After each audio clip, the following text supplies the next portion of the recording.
Hi అండి. ఇత్తడి సామాన్లు కానీ స్టీల్ కానీ రాగి కానీ ఏవైనా జిడ్డు బాగా పట్టిన వస్తువులైనా క్లాత్లైనా మనకి ఈజీగా తెల్లబడాలంటే కుంకుడుకాయ, సీకాకాయ, ఉసిరిపప్పు, మెంతులు ఉన్న పౌడరు చాలామందికి నెత్తికి నేను సేల్ చేస్తున్నాను. కానీ ఇట్లా సామాన్లు కూడా తోముకోవచ్చు. మనకి తలకి డాండ్రఫ్ తీసేయడమే కాకుండా చక్కగా జిడ్డుపోయి మంచి రిజల్ట్, మంచి రీగ్రోత్ అనేది ఉందండి. హెయిర్ గ్రోత్కి బాగా ఉపయోగపడుతుంది. అంతేకాదు మనకి స్టీల్ కానీ రాగి కానీ ఇత్తడి కానీ నల్లబడ్డాయి అనుకోండి, మనకు ఆ పొడి కొంచెం వేసేసుకొని కొద్దిగా వాటర్ పోసి గట్టిగా రుద్దినట్లయితే తెల్లగా వచ్చేసే సంవత్సరం పాటు నల్లబడకుండా ఉంటాయి. 6 నెలలకు ఒకసారి శుభ్రం చేసుకుంటే ఇంకా మంచిది.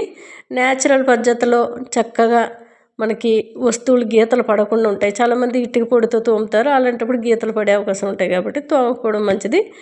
చక్కగా సబీనా కానీ ఇప్పుడు చాలా ఈజీ వచ్చేసాయి కదా, అలాంటి వాటితో తోముకొని చక్కగా మనకి శుభ్రం చేసుకొని పెట్టుకోవాలి.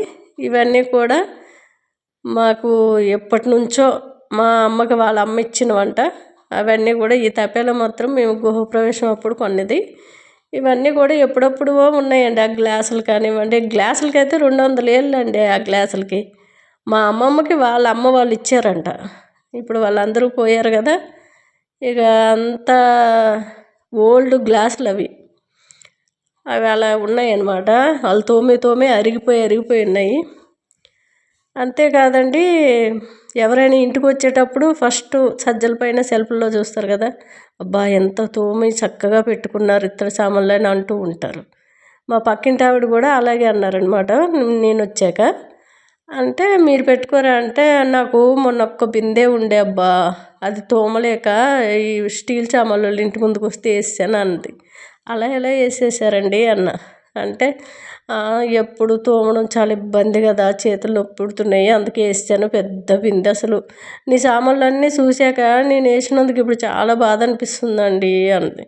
ఒకసారి పోయి నాకు ఏది కూడా రాదు కదా, ఆ బాసనలు అమ్మేటోళ్ళు మళ్ళీ తెచ్చి ఇయ్యరు కదా, ఎందుకు అలా చేసావన్నా. నీకు తోమడం బద్ధకంగా ఉంటే సైడ్కి పెట్టేసేది ఉండే, ఎప్పుడో తోముకోవడం. నీకు ఇంకా పిల్లలు ఉన్నారు, ఆడపిల్లలు, వాళ్ళతో తోమిపించుకోవడం ఎంతకీ కాకపోతే ఒక కవర్ పెట్టేసి సైడ్కి పెట్టిస్తే ఉంటుంది. మనకి కావాలనుకున్నప్పుడు ఇలాంటి వస్తువులు రావు. అదిగాక పెద్దల గుర్తులు, పూర్వీకుల గుర్తులు కాబట్టి ఉంచుకోవడం మంచిదండి.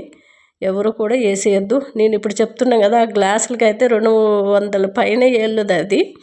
అలా చెప్పుకోవడానికైనా ఒక వస్తువు ఉంటుంది కదా, ఎందుకు మనం ఇచ్చేయడం అని నాకైతే అనిపిస్తుంది. చాలామంది తోమలేక ఇచ్చేయడం కానీ మార్చేయడం కానీ చేస్తారు. అలా మార్చే కంటే తీపి గుర్తులుగా ఉంచుకోవడం మంచిది.